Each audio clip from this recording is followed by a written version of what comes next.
Good afternoon, everybody. Thank you all for coming down for this special panel discussion today. We are live from Books and Books in Coral Gables, Florida. So a note to our internet audience watching at home, if at any time during the presentation you'd like to purchase a copy of today's book, you can call the number on your screen. We'll take care of that for you. We will get the book signed and we will ship it to wherever you are in the United States free of charge.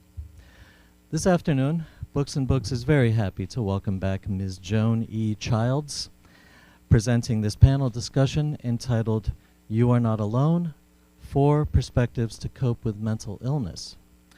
Ms. Childs has been a practicing psychotherapist here in South Florida since 1978. She is an expert in second stage recovery, codependency, and inner child work. And she provides lectures, workshops, and seminars dedicated to her profession of mental health and women's issues. Joan is also the author of the book, Why Did She Jump? My Daughter's Battle with Bipolar Disorder, which we had the pleasure of having her present here at Books and Books. She's going to be introducing our panelists for us, so will you please join me in welcoming Ms. Joan E. Childs.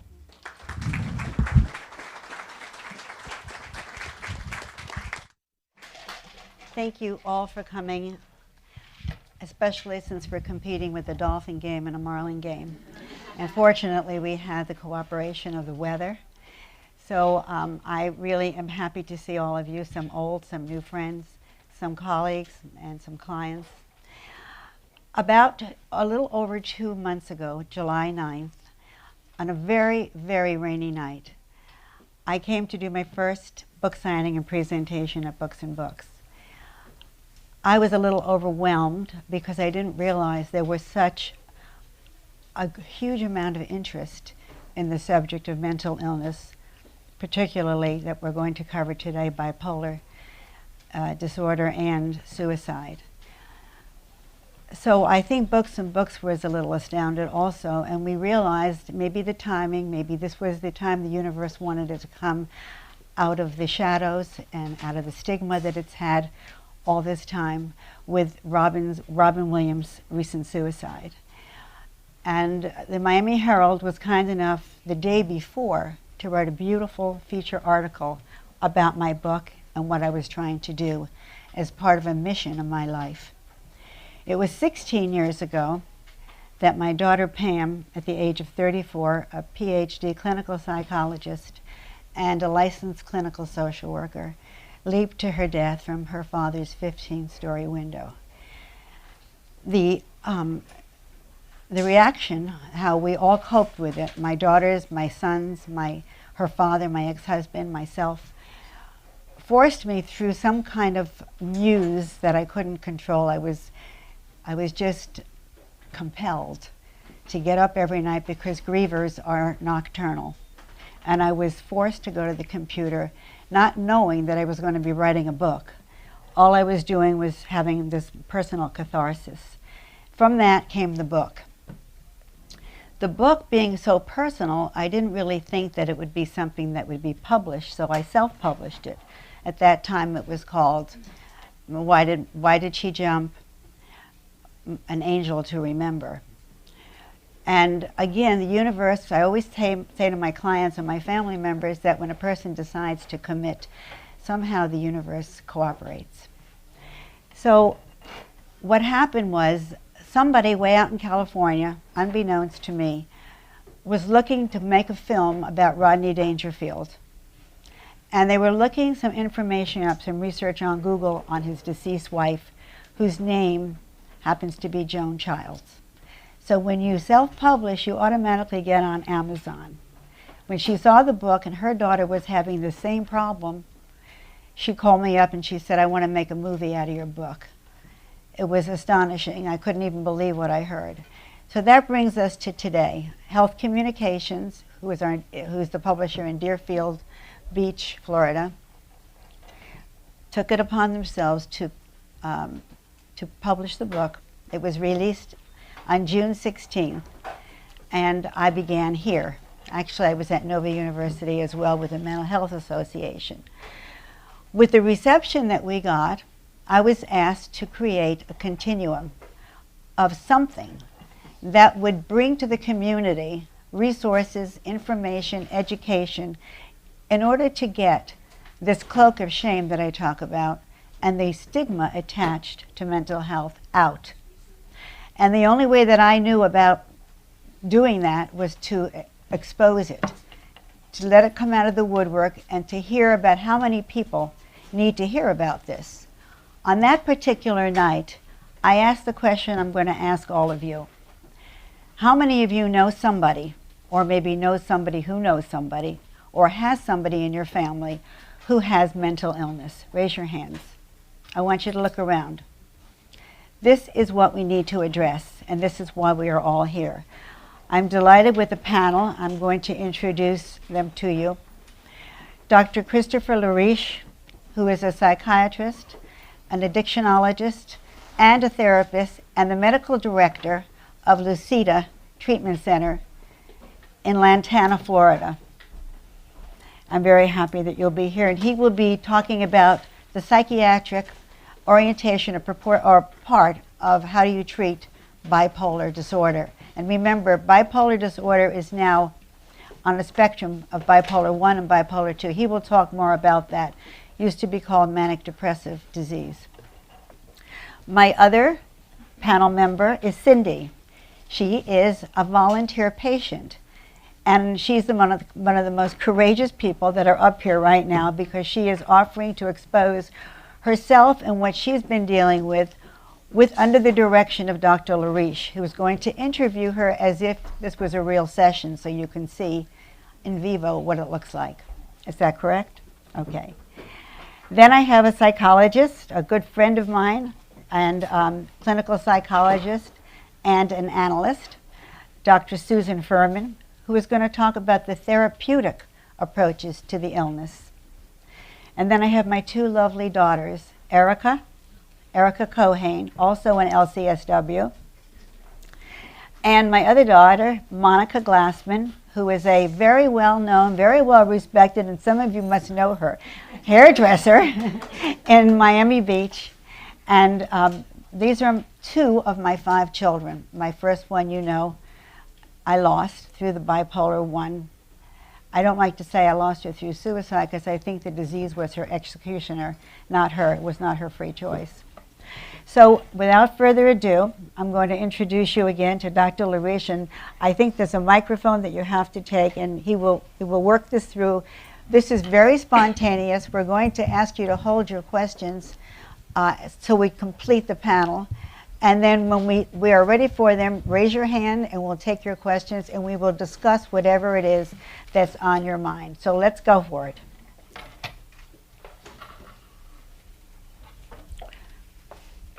Hello everybody. Can you hear me okay? Is this working? Nope. It is for the live streaming, not for the room. So good afternoon. Yeah, this is really for the Live streaming. live stream, but so I'll just raise my voice. There's no microphone in the room. Is it possible to stand? I'll raise my voice. So I'm Dr. Christopher Lariche. Yeah, this doesn't project. I'm Dr. Christopher Lariche. I'm sorry, maybe she can let you use her microphone. It's already attached to there. We're all technically impaired here. Let's. I'm a psychiatrist, a psychotherapist, and an addiction psychiatrist. I work at a wonderful center up in Lantana, Florida, near West Palm Beach, called Lucida. Some of my colleagues are in the room. Thank you, Joan, for inviting us and putting this together. It was My pleasure. a wonderful event. We're talking about bipolar disorder today. Bipolar disorder used to be called manic depression. There are long periods of depression. There are periods of mania. The depression outnumbers the mania by about 3 to 1 in general. It's estimated that bipolar disorder runs as a spectrum from the very sort of strictly defined bipolar 1, which is the more severe of in the spectrum, to bipolar NOS, or not otherwise specified, which might run, all of them together might run, the estimates are between 3 and 7% of lifetime prevalence. 3 to 7% is quite a lot of people as a lifetime prevalence of bipolar disorder. So for me, and I would tell you this on a personal note, bipolar disorder is a fascinating disorder, a fascinating group of people to treat. There's a lot of research coming out that they are more prone to leadership, that they are more creative than most folks with bipolarity, that they tend to be the leaders in their fields. I mean, if we just talk about the people who have said they have bipolar disorder, Ted Turner says he has bipolar disorder. Has to be closer to your mouth. Okay. That's Oh, wow. Okay. Excellent. very close. Yeah. So, people that might have people that say they do are Ted Turner, Catherine Zeta-Jones says she does. I don't want to say who said it. Well, folks who have died, who we believe they had it, was certainly Robin Williams. He was one of the most comedic geniuses. He certainly had depression. He didn't say that he had bipolarity, but he certainly has the creative spark. There was a famous, the famous people we believe might have had it were Winston Churchill, Vincent van Gogh, Lord Byron, one of my favorites, John Keats, they believe had it. Even it's been posited that Abraham Lincoln might have had bipolarity. Not sure about that. Kurt Cobain from Nirvana, Amy Winehouse, who just died. One of my favorites, Russell Brand, said, well, he didn't say that, but it was written about him that he did, so hard to say. Charlie Sheen, maybe. Do not know. Don't know. But one of the reasons I see so many folks with bipolarity, because it's very co-occurring with addiction. It's very common that they go together. Also, with suicidality, it's the most common diagnosis that co-occurs with suicidality. In fact, the bipolar mixed state, which is when someone is both depressed and manic together, is the #1 most lethal psychiatric diagnosis. Another thing about bipolarity, and I'll sort of bring out some of the symptoms in a minute, is that it's incredibly heritable. After autism, it's the #1 most heritable mental illness. And in fact, if you have two monozygotic twins, two identical twins with the same DNA, and one of them presents with bipolarity, there's between a 60 and 70% chance that the other will have bipolar disorder in their life as well. So the penetrance of that is really quite high. When we take a history for bipolarity, you always ask for the family history, because there's almost always at least depression in the family, and yet it's one of the most difficult diagnoses to make for us in mental health. It's one of the most difficult, and the estimates are from the first contact with mental health to the time of accurate diagnosis. So the first time they see someone in mental health, maybe a therapist or a psychiatrist, to the time they get an accurate diagnosis of bipolar disorder. Can you guess what the average for that is? We hear 6 years, 5 to 10.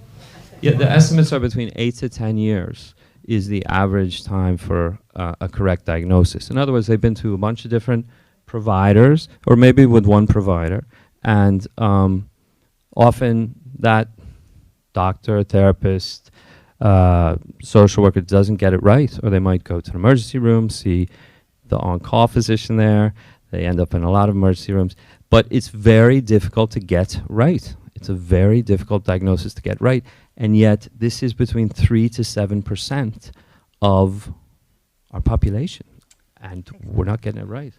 About 6 million. Can I address that, because I think that's really important. Let me address that as a therapist because that's such an important issue. When people come to me, and they generally will come to me before they will come to you, they'll come to me, and after a while, I'll sense something is awry, and I'll refer them to you. But they come depressed. And over the years, these are people we used to label borderline and treat as if they were borderline, which is a personality disorder. And bipolar is a chemical mental disorder that responds to medication and responds to treatment. And these people are fascinating to work with, and they connect and they work with you, and all the things that Dr. Lariche said.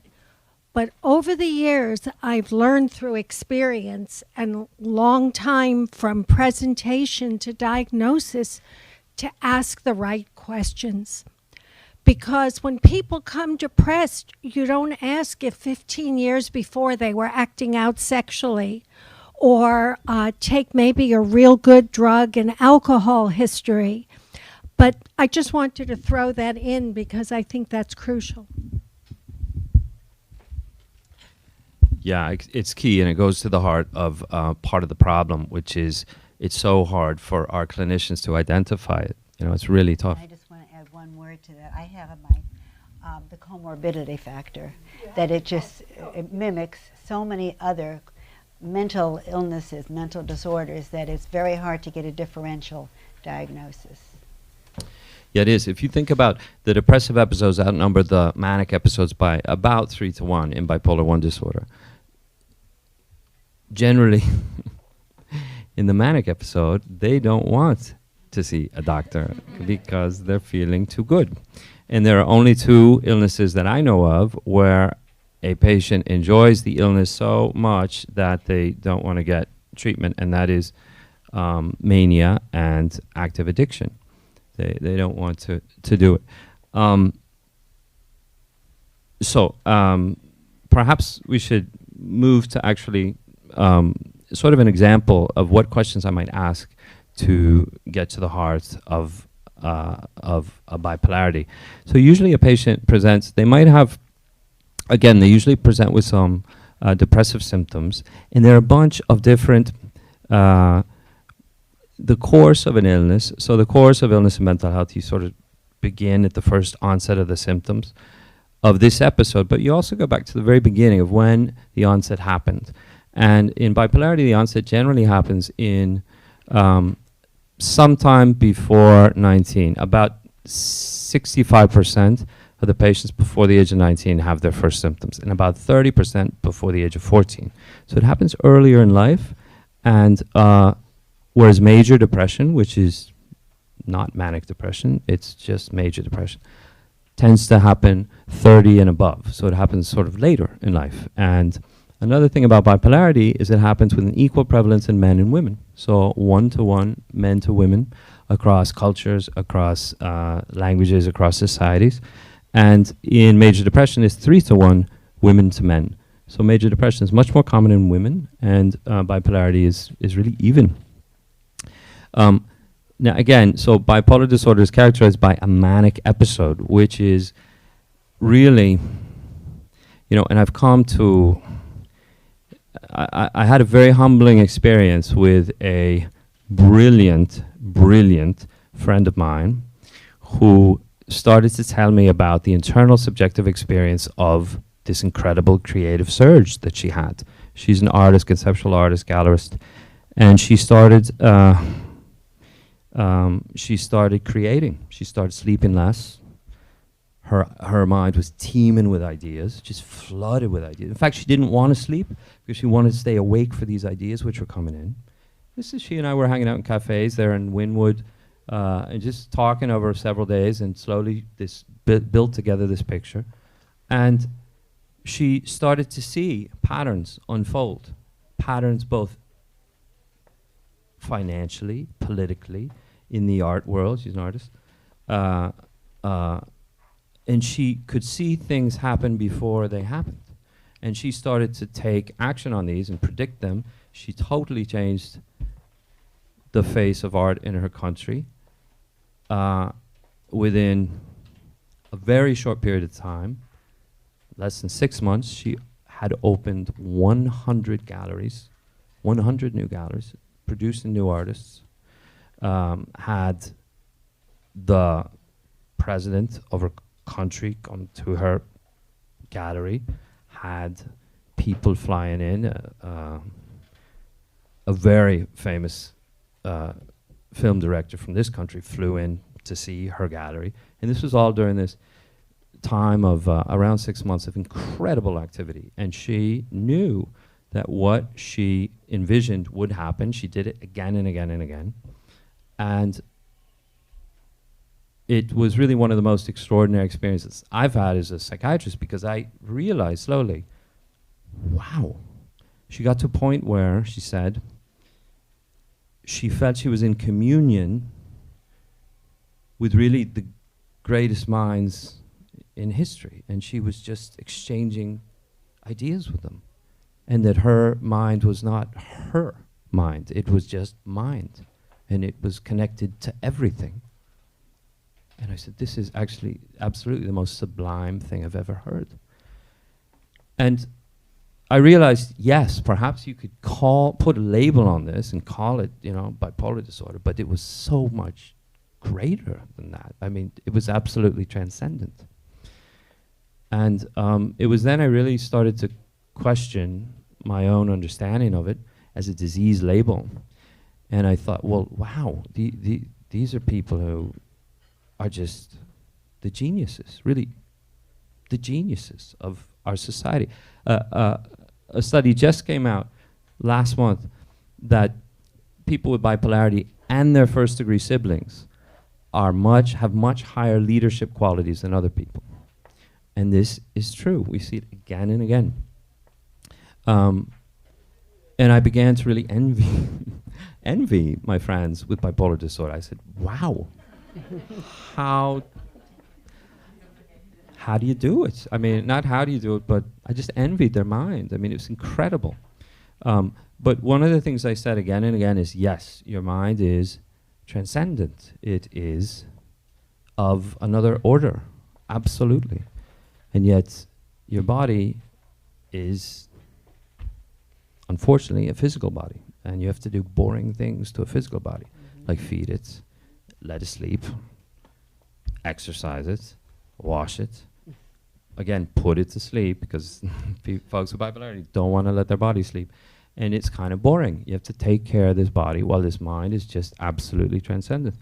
And, and that sort of works with people, but I just have an incredible admiration and awe of people with, again, it's almost like seeing a bird fly and saying that's called flight, and the experience of flying. They're so different, and yet we refer to it with the same word, which is bipolar disorder. You speak to someone who's had a manic episode, and they won't express it like that. I guess I'm reacting in a bit that it's almost like you're idealizing. And that concerns me, because I deal with younger bipolar patients, young men in college. And I watched one young man who started a business in his dormitory and was making all kinds of money. And he purposely did not sleep because he was making too much money, and he was doing this all night and then going to school during the day. And then watching him gradually just burn out and go over the edge. And another young man that was flying from country to country, importing the most amazing things. I don't know how he thought of them. One of them was artificial vaginas for transsexual individuals. And he was taking them to Brazil. But a good place to take they them. have amazing minds, but it can become so destructive if it's not reined in. So I would hate to idealize it. Why don't we begin with... Your point is very well taken, and absolutely. Anyway, we'll have more to say. So let me ask. So I'm going to ask a couple questions that I would ask a patient who presents it to me, and when I go into the mood symptoms, I would certainly go and ask the following questions. Actually, let me just pull this up. Ask the following questions. So, and Cindy has graciously granted to answer sort of in a stylized fashion, but we'll do it this way instead of going through all the criteria. So, how have you been feeling over the past several weeks? You have to give her the mic. Or just hand it to her. Whole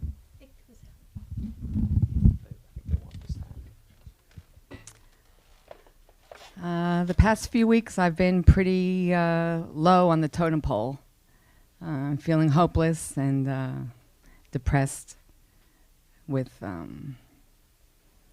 no cure in sight. Sometimes suicidal, ideations, and don't know where to go from here.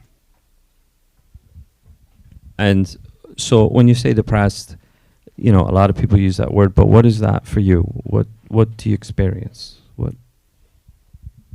Depressed to me is having that dark cloud over your head, not seeing the sunshine, not wanting to face daylight, being around other people who are depressed, not wanting to socialize, wanting to isolate, having no energy, and feeling like you're running out of time as you get older. What about your sleep, your appetite, your motivation to do things, and pleasure that you take in anything? Sleep is a big problem for me. I take medication, which is not working. I'm going for a sleep study tomorrow night, as a matter of fact. So maybe I don't have to take pills. Maybe there's some other solution. But my mind is always busy thinking about a million things at once. Appetite went away for a while, but unfortunately it's come back. So the positive side to it was weight loss, since I do have an addiction to food, and that does mask the feelings. Also, you can keep a smile on your face and fool the world. Nobody would know that I've been through these feelings or that I'm feeling as low. But I keep a smile on my face, and I fight it daily. My brother, who's truly bipolar, expressed it one day to me like being blind your whole life, and then one day you wake up and you can see. And that's what mania was for him. I haven't reached that moment of happiness yet. I just find ways to numb myself and get through life, but without pleasure. And just as a parenthesis, I would go much more into all of the things she's saying, but for the purpose of this activity. And when you said you had suicidal ideations, can you tell me more? Did you have specific thoughts or specific scenario, specific plan? Can you tell me more about that? I never thought that I'd be capable of trying anything. I had thoughts or fantasies of leaving this planet. I just thought it would be a happier place to be. And thank you. Back in April, I woke up one morning and took an overdose. But luckily, my brother was home. I reached out for help. I made a phone call. And I'm here today. And I chose at that time to go through ECT, which is electroconvulsive therapy. It does affect your memory somewhat, but it did bring me around. And I do feel somewhat brighter. I can't say that those thoughts have gone away totally, but at least I'm not burdened by them on a daily basis. So. And so in April, you say you had an overdose.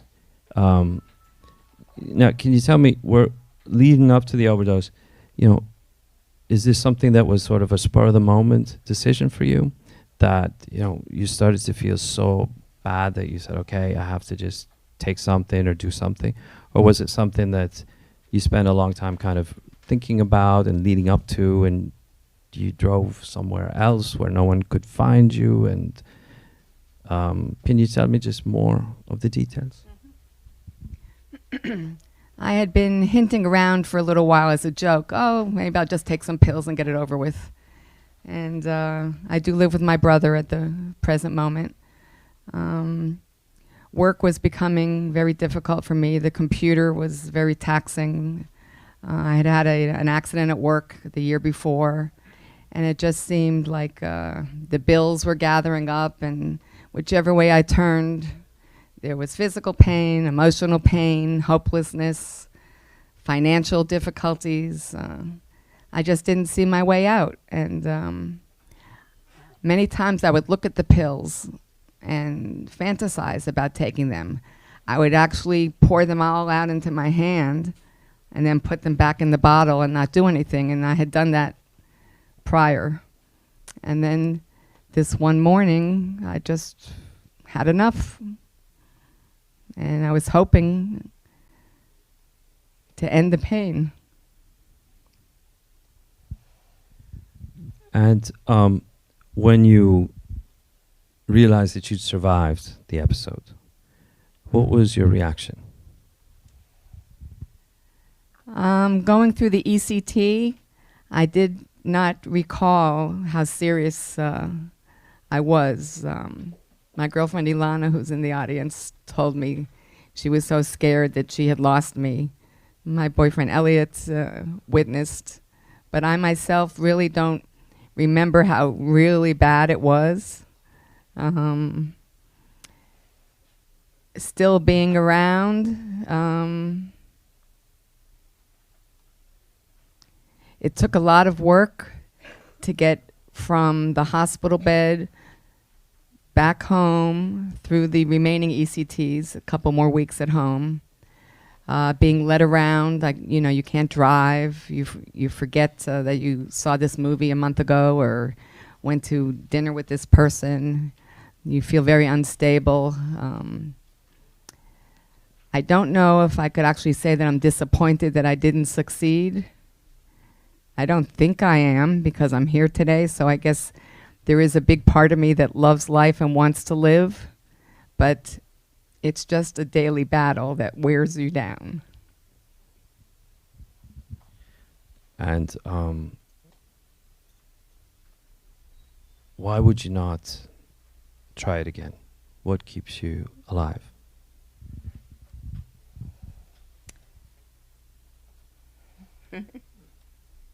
That's a good one. Hi, Lana. What keeps me alive?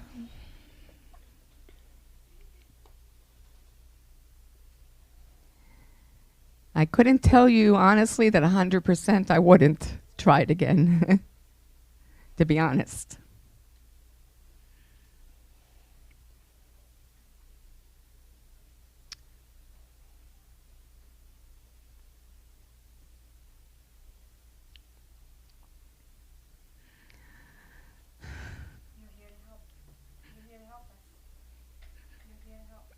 Thank you.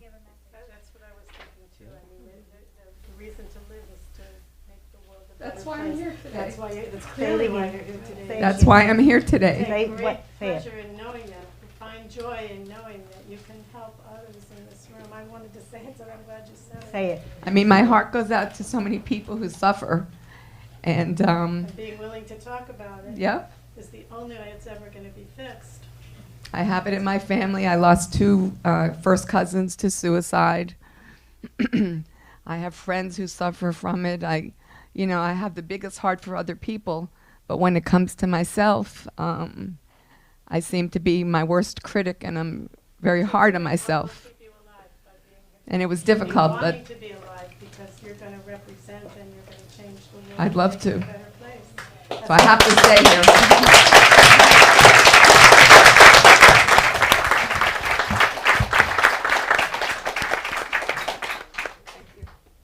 So let me just ask one last question, and this is perhaps the longest question you'll ever hear in your life. So it's a very long question, so you have to kind of wait. I'm going to paint a tableau with words, and let me finish the whole canvas, and when I'm finished, then you say, let me think. I remember what you asked.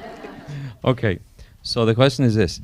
Have you ever, in your life, over a period of 3 or 4 or longer days during which you didn't have too much need to sleep, you had extra energy, so 4 days or longer during which you didn't need to sleep, you had extra energy, did the following ever happen to you?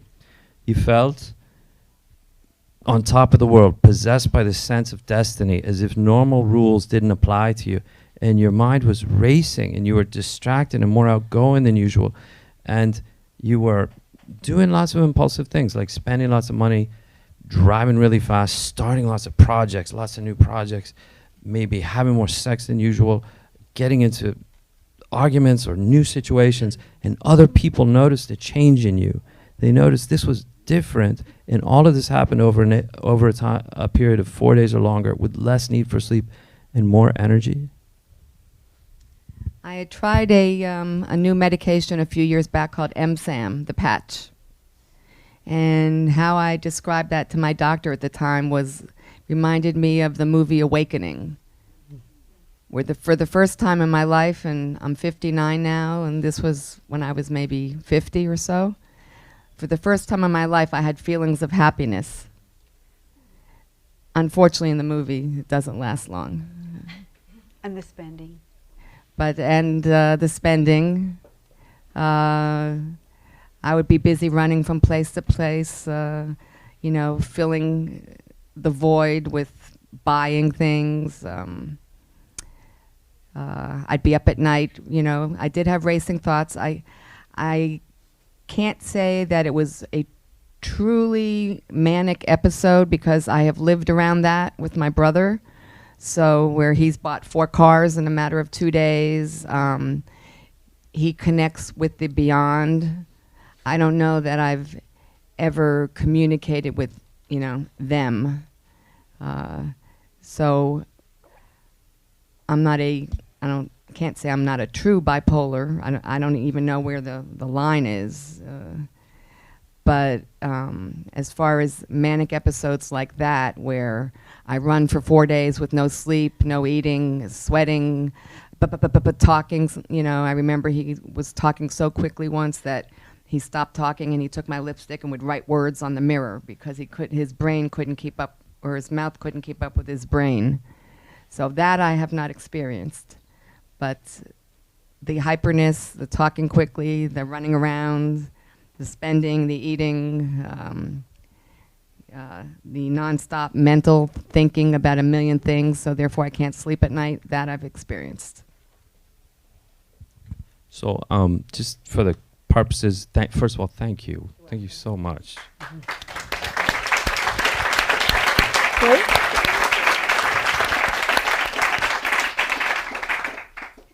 And I would also like to thank Joan for giving me this opportunity because she's been my therapist for years. It's been a while since I've seen her, but we reconnected for another reason.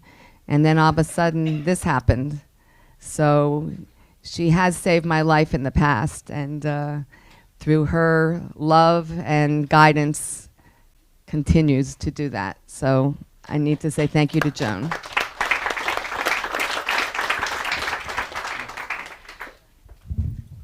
That was awesome. That was such a fabulous interview. So give me your card. I have people to send you. That really was a very impressive interview. And thanks, and unfortunately, because of insurance companies, you probably don't get to do a lot of therapy anymore. I'm sure you're very good at it. You are awesome. There's such a stigma around mental illness. Robin Williams was very upfront about his addiction, but not so upfront about what his friends really believed was bipolar. The congressman, Diaz-Ballard, whose son committed suicide, unfortunately, last year, said that he felt that love was enough, and love is not enough. And if by being on the panel he was on, one person is helped, then it's worth it. Your courage is amazing. To have someone who has the courage and the grace to speak so beautifully and honestly, you've helped everybody in this room. So thank you. I'm going to say something too.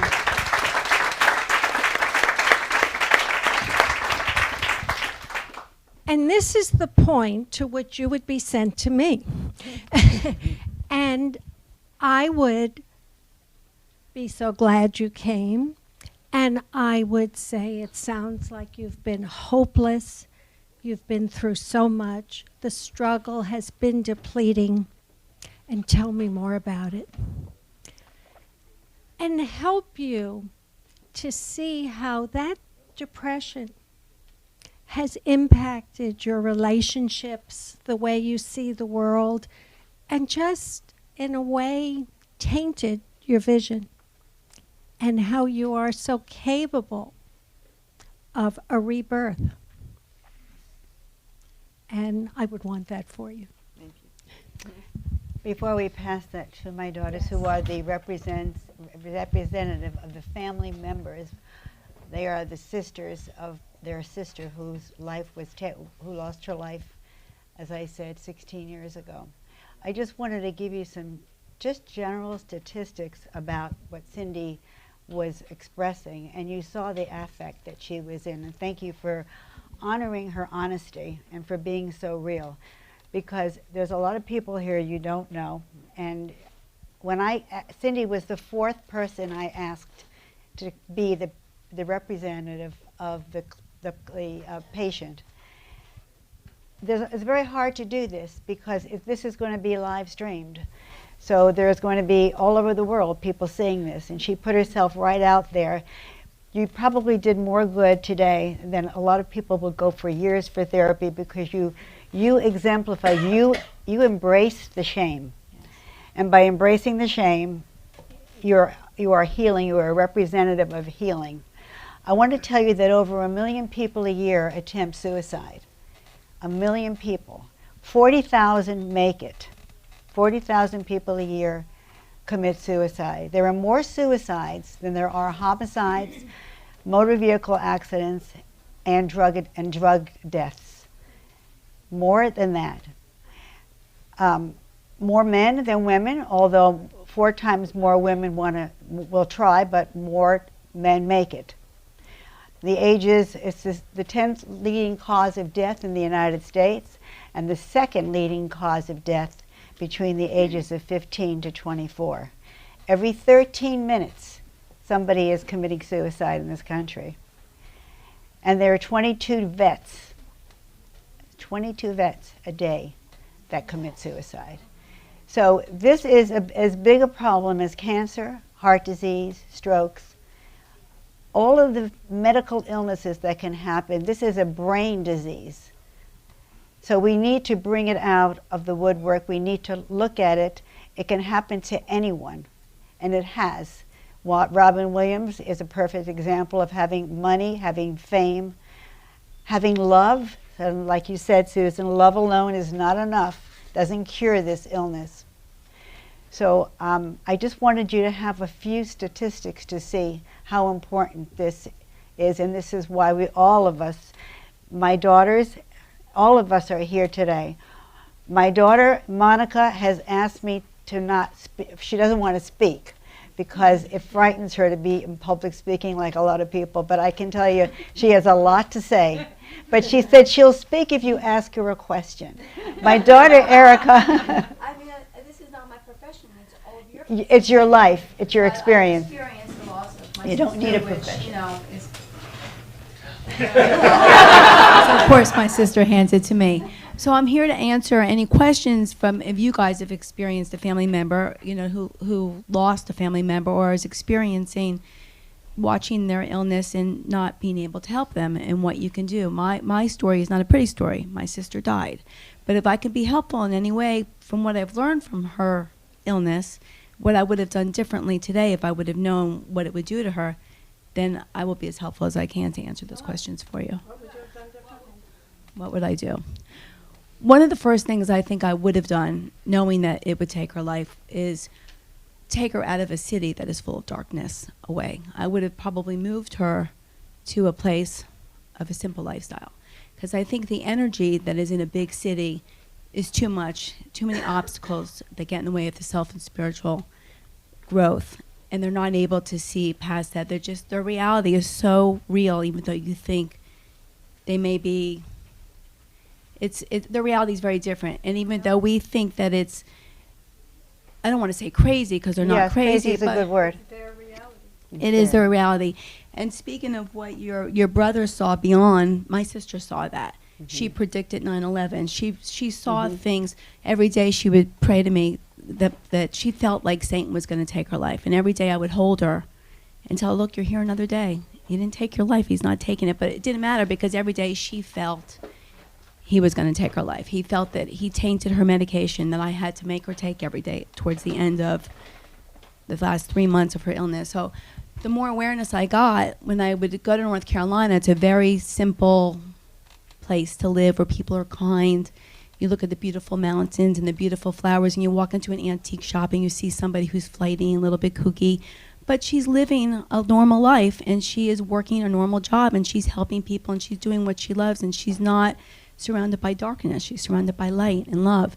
And I think that would be the first thing I would have done, because I felt that the city we lived in was too dark, and people were too selfish, and they didn't really, they were too self-absorbed to really look at my sister and say, get over it, just get over it. And you can't just get over it. You wouldn't tell somebody with cancer to get over it. It's cancer of the brain. And so that would have been the first thing I would have done. I do want to mention one thing on my daughter's comment.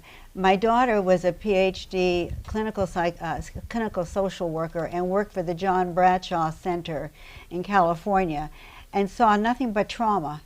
Nothing but trauma. Adult children of dysfunctional families, adult children of alcoholics, children that grew up in cults, that saw, that were witnessing human sacrifice, children that were beaten, children that were abandoned, children that were verbally abused, sexually abused. She was in that hub every single day, taking on that negative energy. And just like the movie The Green Mile, that prisoner that took on all of the toxicity of the other prisoners, if you remember the movie, he blew it out. He had a way of blowing it out. My daughter just didn't have a container well enough. She was 24 years old when she was working with this kind of a client. And I think what Monica is saying, that she didn't have enough boundaries to protect herself. Had she been in a climate, maybe, now we don't know, because if bipolar is there, it's there. Maybe that wouldn't have been an exacerbation, or maybe it wouldn't have been something that would have triggered it, because my daughter did not take drugs. She was one of these purists. And she would, she was using an osterizer to blend vegetables before that became a thing to do. So she did work in an environment that was very, very toxic, and you're right. That might have precipitated it, but I do believe that it was there lying dorm. And I don't think that, just like what you said, Susan, that love, all the love in the world, because she had it from all of her family. She had all the love you could give anyone. And the reason she was living with my daughters, they both lived together, because she wasn't living with me. And the reason she wasn't living with me is because she was hallucinating and she saw demons around me. She was scared to live with me. So my two younger daughters, and they were young at the time. I mean, they're still young, but they were 16 years younger than they are now. They had to handle this on a day-to-day basis. And they would call me, Mom, we got to do something. What are we going to do? And the sadness about this is 16 years later, it isn't much different. There was no place for her to go for long-term treatment. There still isn't, right. Especially here. South Florida Hospital, psychiatric hospital, was closed. And she'd never met the criteria because of her lousy insurance. It was an HMO. So I really blame the system as much as I blame anyone for the fact that she fell through the cracks. And if she didn't have her two sisters, Monica and Erica, who lived together, and took her in, she would have been homeless like all the other homeless people out there. 99% of them are not lazy. 99% of them are sick. So my daughters were taking care of an active bipolar 1 who was not compliant and wouldn't take her medicine half the time.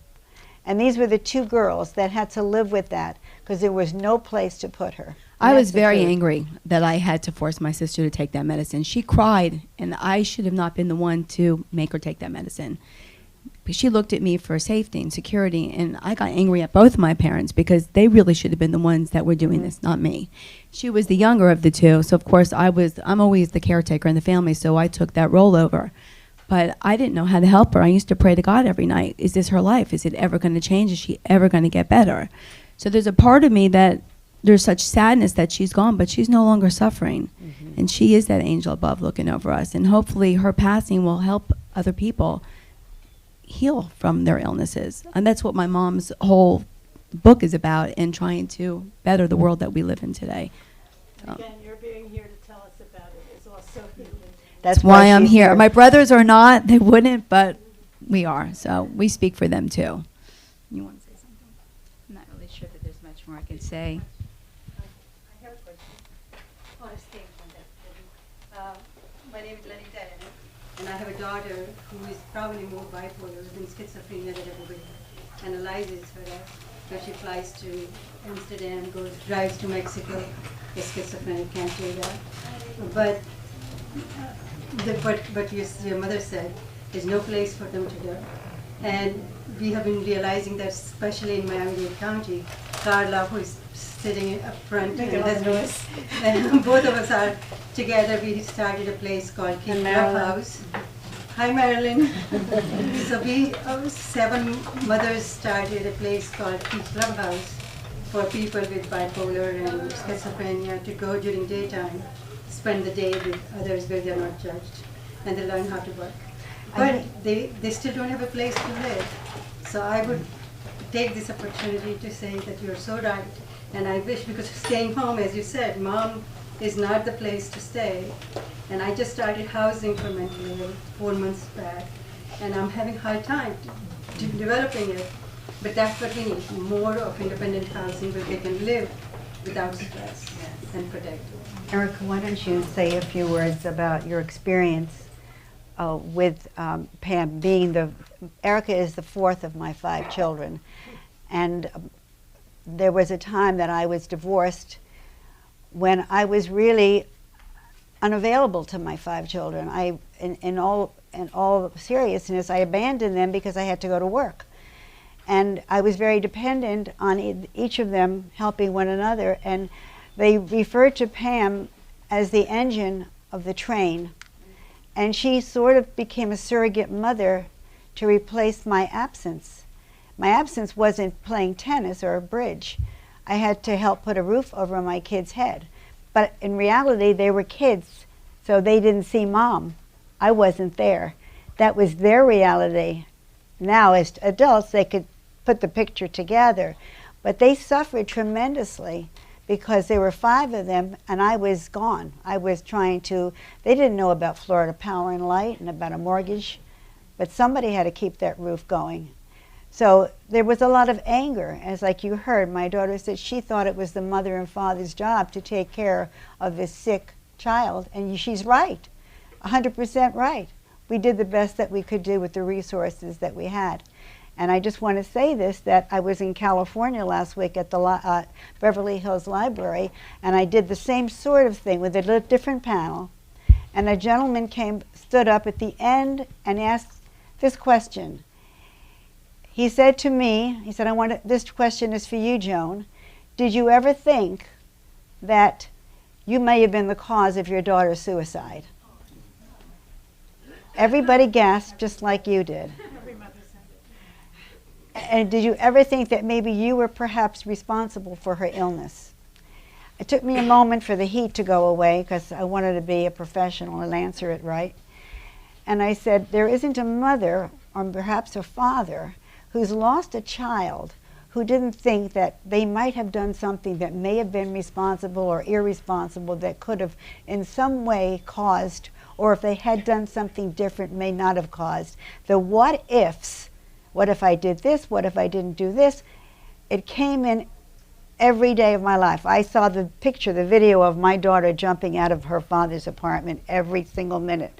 I stood in the shower for hours with the water running, with my eyes just crying.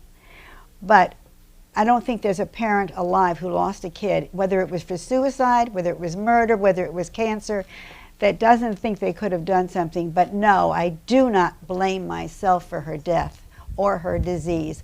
I am not powerful enough to cause bipolar disorder. I am not powerful enough to cause suicide. I'm not powerful enough to cause cancer, strokes, heart attacks, automobile accidents. So the audience, of course, really welcomed my response. And I'm saying it because it was so profound that he got up. Now, who is he? Interestingly enough, he's married to Zsa Gabor, who has a daughter who is bipolar. And she's been in and out of psychiatric institutions. And I thought that was interesting that he would ask that question, wondering about Zsa Gabor, who was probably the poster child of glamour since I grew up, and perhaps very narcissistic. And I wondered about children of narcissistic parents, if they have some element on a psychological level of feeling abandoned. And maybe that's, because there's a lot of things that are lying dormant that you have a predisposition for, and then you have outside circumstances that kind of trigger it. So it's a very interesting question. It was a very good question. I didn't mean to, I just want you to be able to have a chance to say something about your experience before we take more questions. Well, Pammy was my caretaker, with my mother being away, understandably, but as a child, I certainly didn't get it at that point. And Pammy really took, both my sisters did. I'm the fourth child, but I'm the baby girl. So it was very difficult for me to see her in a light where she was sick. And so, and I followed, I role modeled not after just my mother, but after Pam in the same profession, because I was so enamored by both of their work. So to see Pammy in that kind of a light was, it just never felt real to me. And I never, for me, it was like I never doubted that she would get better. So there was like, I was in my, you're like in a fantasy. So, the question was asked, what would you do differently? I don't know. I felt very helpless to help her. I don't know that there was anything I could have done differently, but I wish I could have seen it more for what it was, because through the eyes of a younger.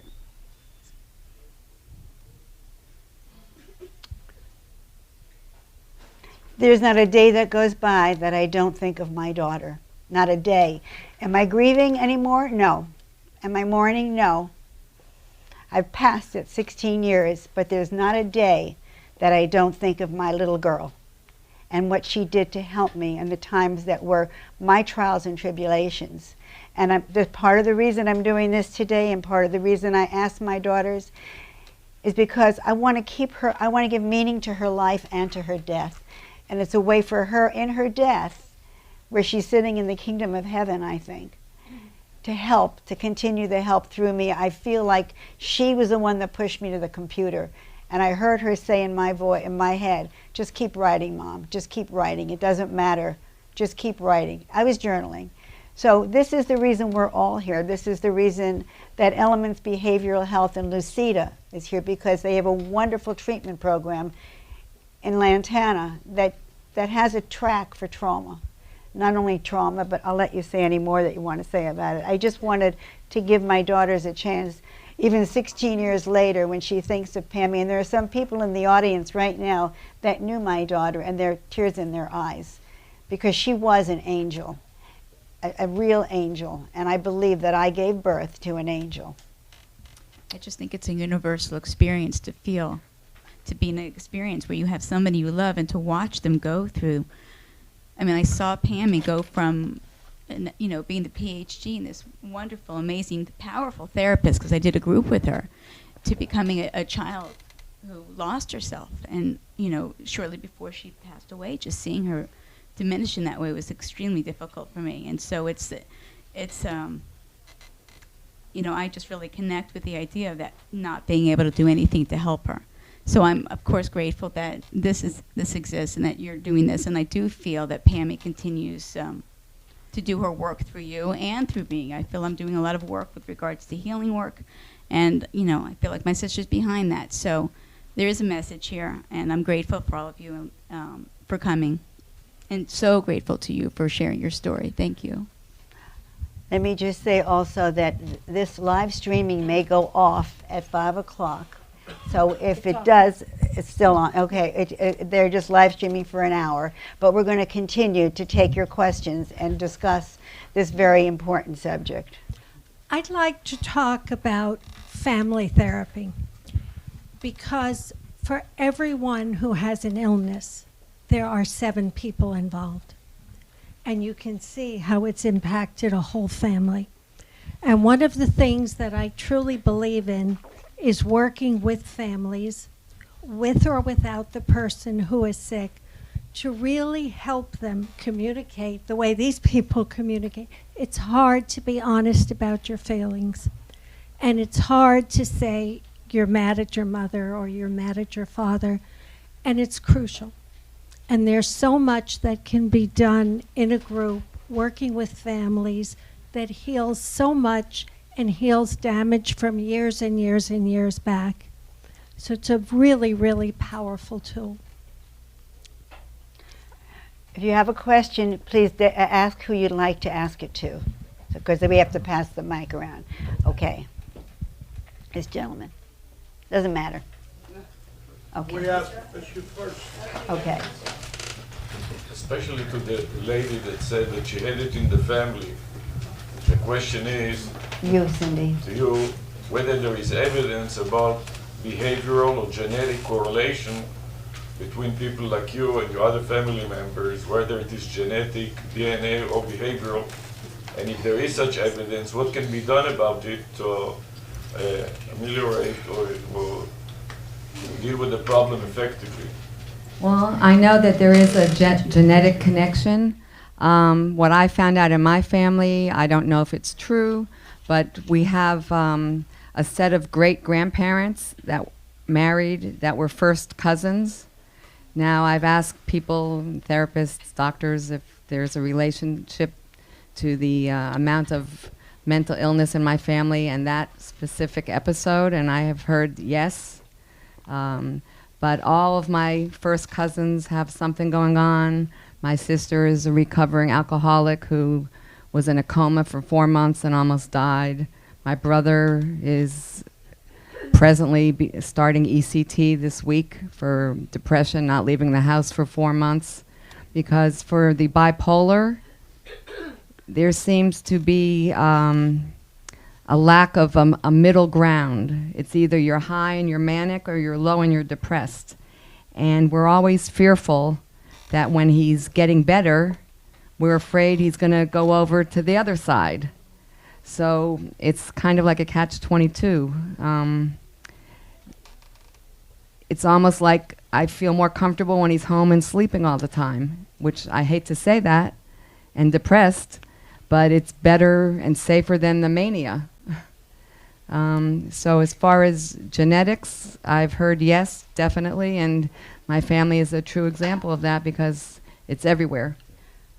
This question is for the panel and the audience too, because it seems like there are a lot of people here that have experiences like you. So, bipolar disorder is the most heritable psychiatric disorder after autism. And I mentioned this in the beginning, but in identical twins, between 60 and 70% of if one twin has bipolar, the other twin will also develop it in his lifetime. Now, it's certainly something we carry. There are a multitude of genes that we think is multifactorial, and whether each gene contributes or not kind of adds up to the picture of bipolarity and where on the spectrum of bipolarity it falls towards the more severe end, which is the bipolar 1, or the other, just the spectrum. One of the things we always look for in the family history is a history of suicide in the family or suicide attempts, a history of addiction in the family, a history of depression, anxiety in the family, even undiagnosed. Because remember, a generation ago and 2 generations ago, it was much less diagnosed, and even today, it's poorly diagnosed, one of the most troublesome diagnoses we have. So that's what we carry in our genes. But then once we're born, we're not these machines that dutifully carry out everything in our genes. There's what happens to us after birth. And I use the example of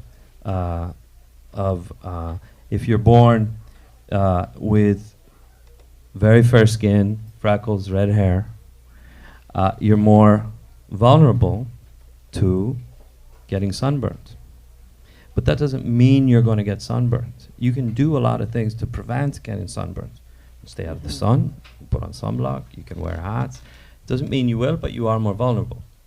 So this opens the whole field of what's called epigenetics, what happens after we're born, what unlocks certain things in our genes which lead towards disease or which lead towards resilience.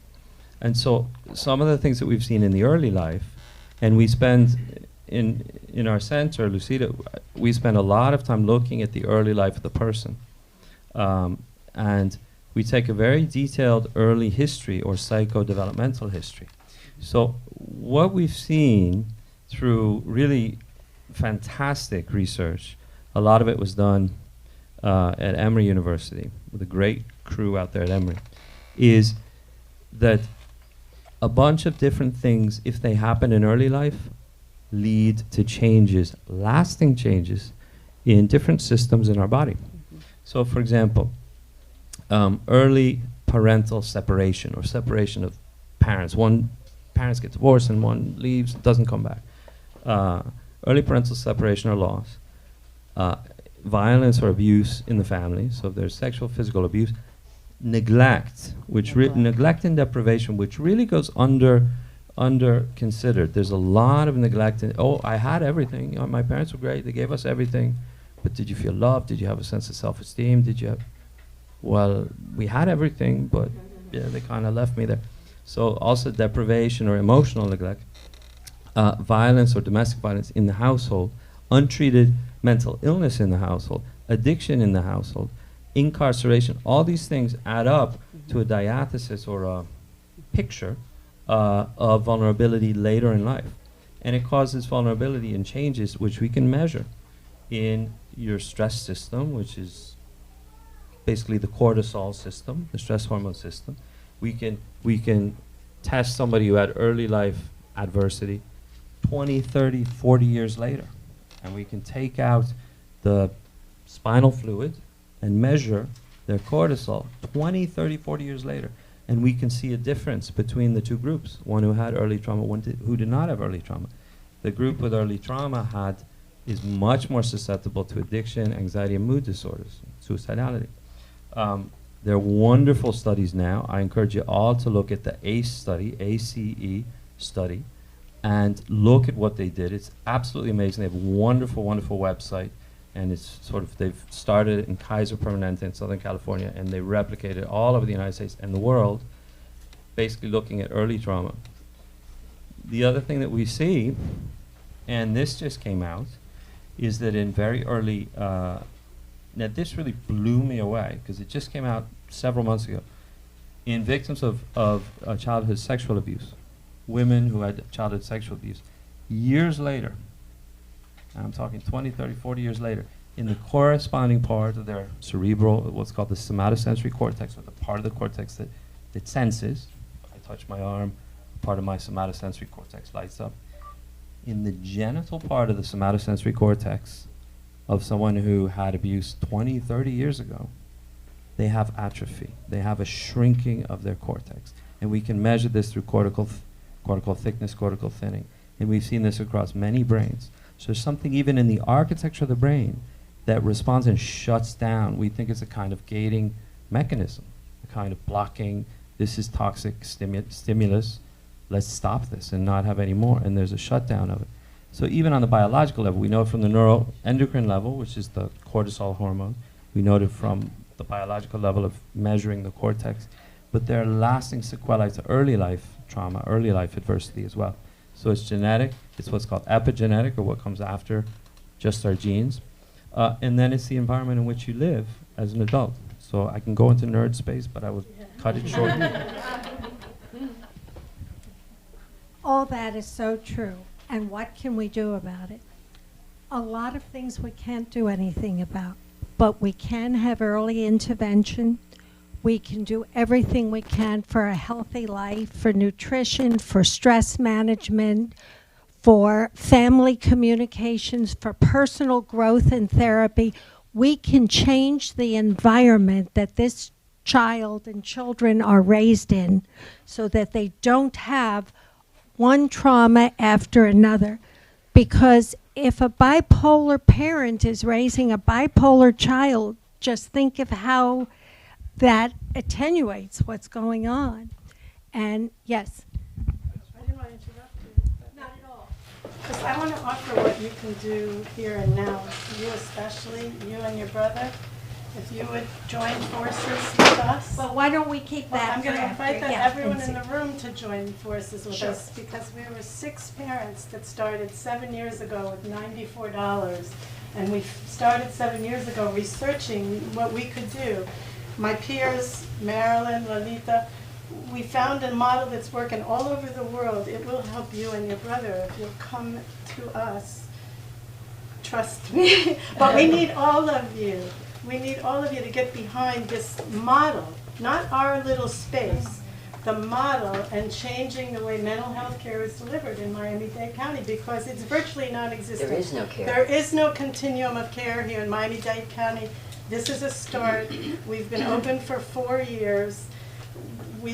Our vision is to Lalita single-handedly doing housing on her own with her own dime, trying to create that community that you referred to, the community of safety and lack of stress, so that they can be nurtured and taken care of. But you're functioning so well, frankly, that I know if you came to the clubhouse, you'd feel better immediately. The clubhouse keeps, well, within days. I mean, it keeps me going.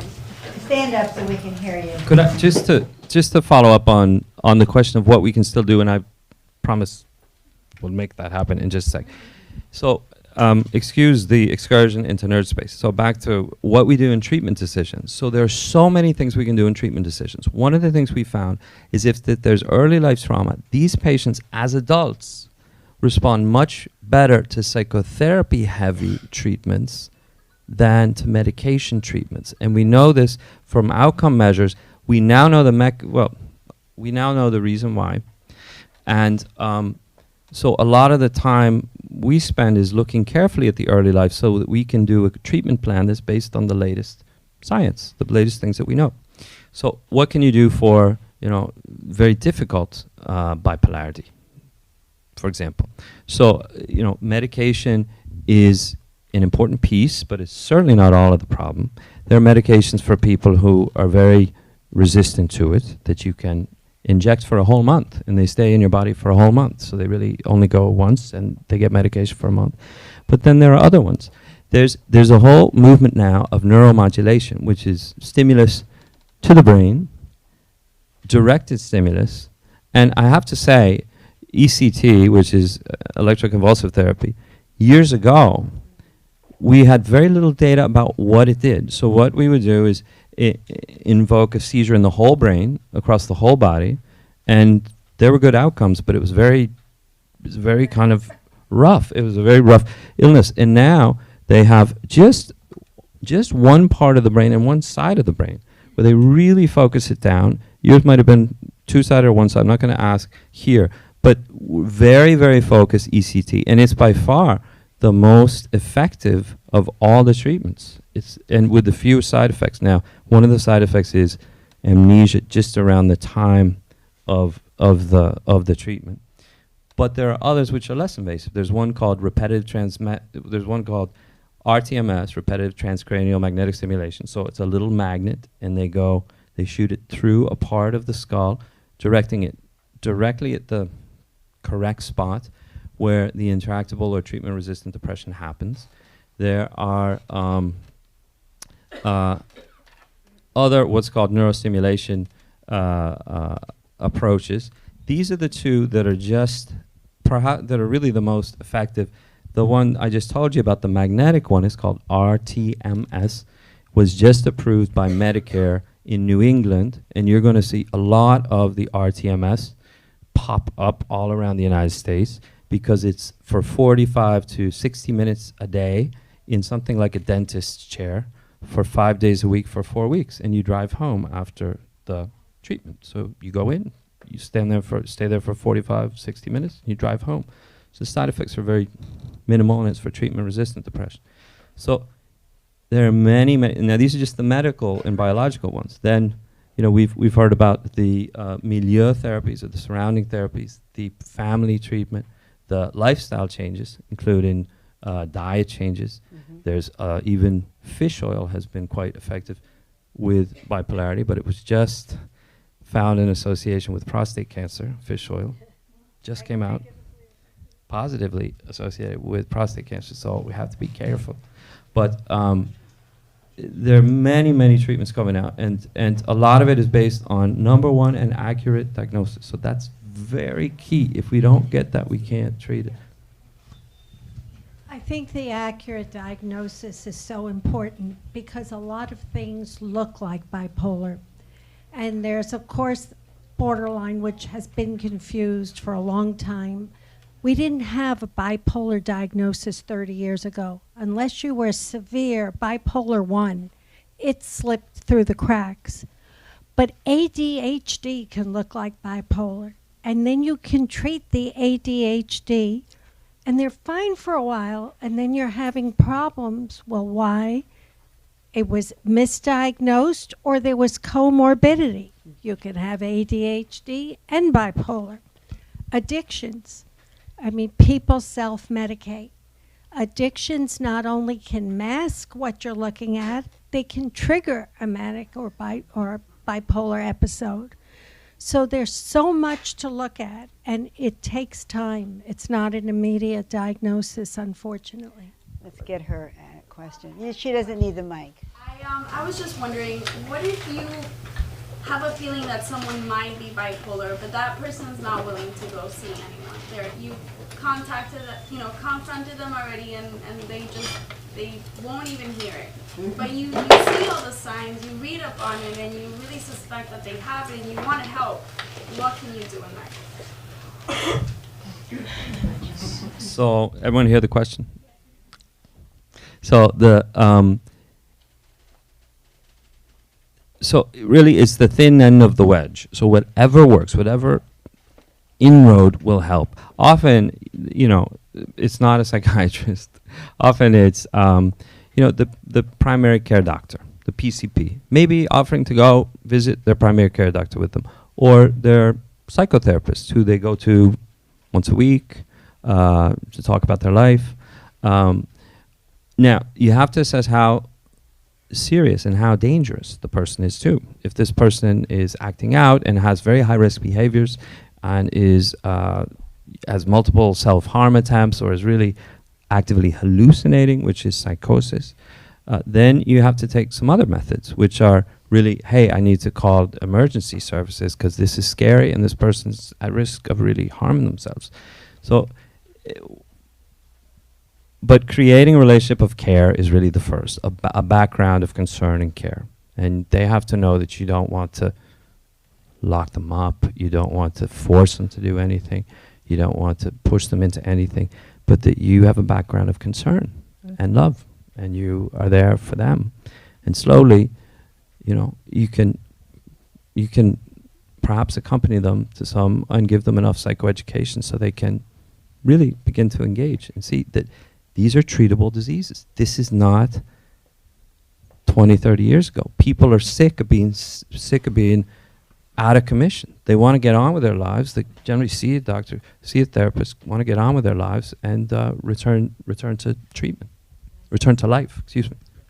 I just need to count what live stream is. Folks, I'm very sorry to interrupt, but I understand it's time for me to say goodbye to the live stream audience on the internet. Not to you, just the folks. So for those of you watching at home, there's still time to call the number on your screen. You could purchase a copy of Joan's book. We will get it signed for you, and we will ship it to wherever you are in the U.S. free of charge. For those of you here in the house, the Q&A is going to continue. The panel discussion is going to continue. I'm just saying good afternoon to our internet audience watching at home. Thank you. Please, go right ahead.